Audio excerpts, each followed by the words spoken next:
Random House Audio presents The Black Count, Glory, Revolution, Betrayal, and the Real Count of Monte Cristo, by Tom Reiss.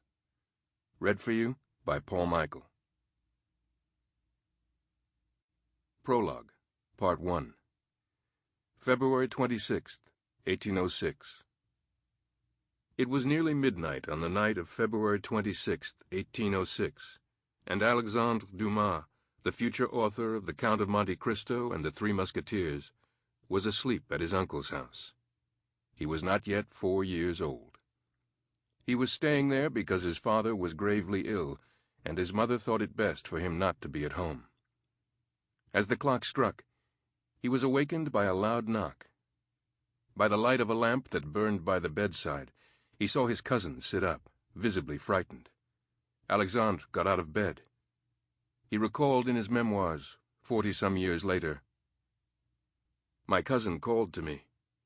'Where are you going?' 'You'll see,' I replied quietly. 'I'm going to open the door for Daddy, who's coming to say goodbye.' The poor girl jumped out of bed, greatly alarmed, grabbed me as I put my hand on the doorknob, and forced me back to bed.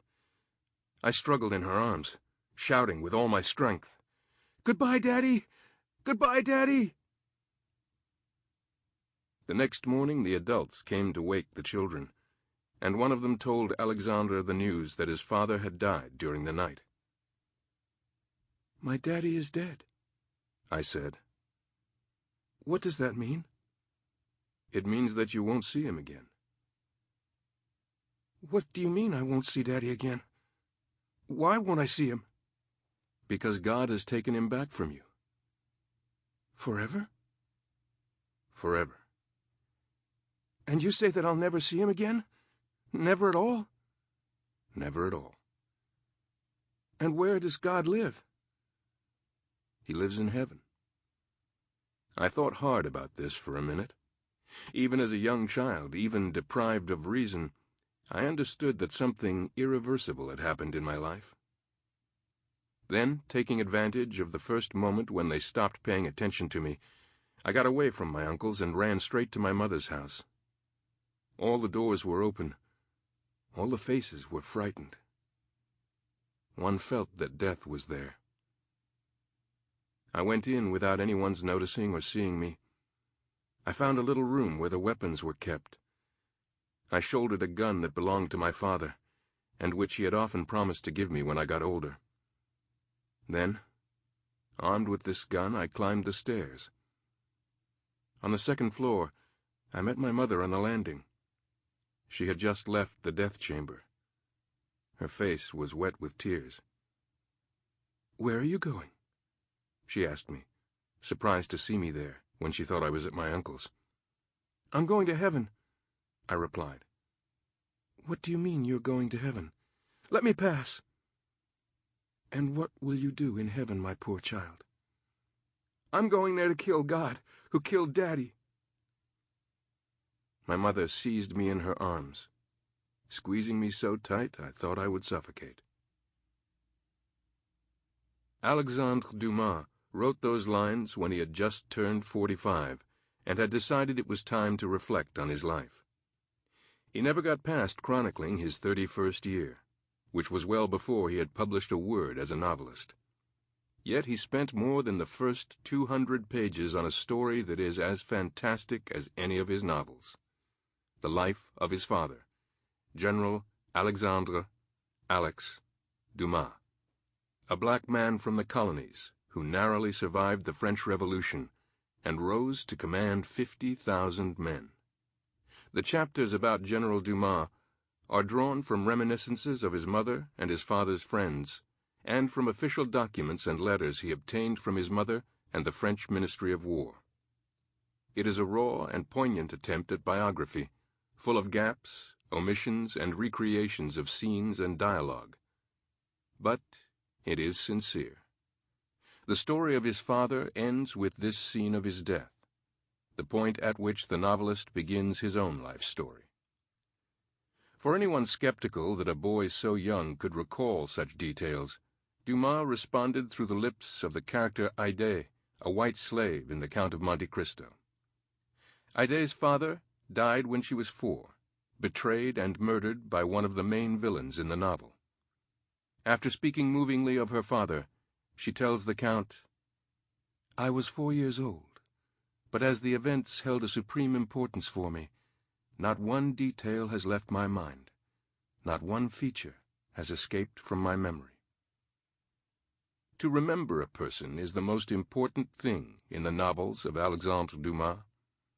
The worst sin anyone can commit is to forget. The villains of the Count of Monte Cristo do not murder the hero, Edmond Dantes. They have him thrown into a dungeon where he is forgotten by the world. The heroes of Dumas never forget anything or anyone. Dantes has a perfect memory for the details of every field of human knowledge, for the history of the world, and for everyone he has encountered in his life. When he confronts them one by one, he finds that the assassins of his identity have forgotten the very fact that he existed, and thus the fact of their crime.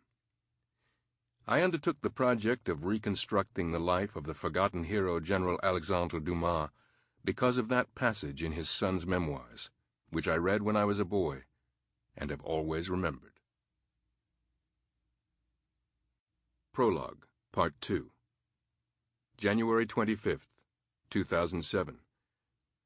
"I am afraid the situation is most delicate," the deputy mayor was saying to me, "and most unfortunate." Fabrice Dufour, the deputy mayor of the cobblestone town of Villers-Cotterêts, wore a pained expression. He was in charge of the town's cultural heritage, which, notwithstanding its modest appearance, was considerable. It included a brief moment at the center of power in Ancien Régime France, when, upon the death of Louis XIV in 1715, his nephew, Philippe, the Duc d'Orléans, and regent to the 5-year-old Louis XV, decided the court should spend as much time here as possible. This gray little town, 50 miles north of Paris, acquired an outsized reputation for royal scandal, misbehavior, and debauchery, which in 18th century France was saying something. The early Renaissance chateau, looming over the office where I sat, had been the scene of nude dinner parties and large-scale orgies involving bondage, the commingling of royals and townsfolk, and the help of professionals, both male and female. These festivities were referred to as Adam and Eve nights, and one courtier recalled that, after the champagne, the lights were turned out and the unclothed company proceeded to indulge in mutual flagellation, seeking their partners as the fortune of the dark dictated, and with a thoroughness which diverted His Highness immensely. Years later, Louis XVI, the shy and awkward husband of Marie Antoinette, was said to blush if he so much as heard the town's name, which he wouldn't have often after 1723, when the regent died and the focus of court life moved back to Versailles. The town would really only be heard from again because of the man I had come here to learn about, who had lived and died here around the time of the French Revolution. The very backwater chill of the place, distinct on this raw January day, gave me hope that certain documents I believed existed might still be found here. Behind his desk the deputy mayor was an imposing man. He had a lazy eye that squinted involuntarily, and an equally involuntary tendency to smile slightly as he spoke. "Most delicate," he repeated firmly. He then said nothing for perhaps 30 seconds, during which he cast meaningful looks at me, the window, and the objects on his desk. I noticed a motorcycle magazine on a side table next to a pile of brochures about the chateau. I couldn't be sure, but it seemed to me the deputy mayor was wearing mascara. His large brown eyes seemed a little too well defined. He shook his head, smiled, and made a tisk-tisking sound.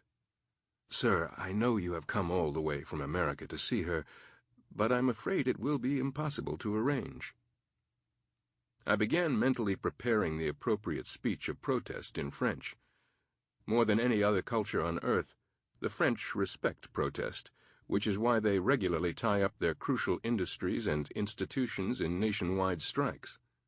But Sample complete. Ready to continue?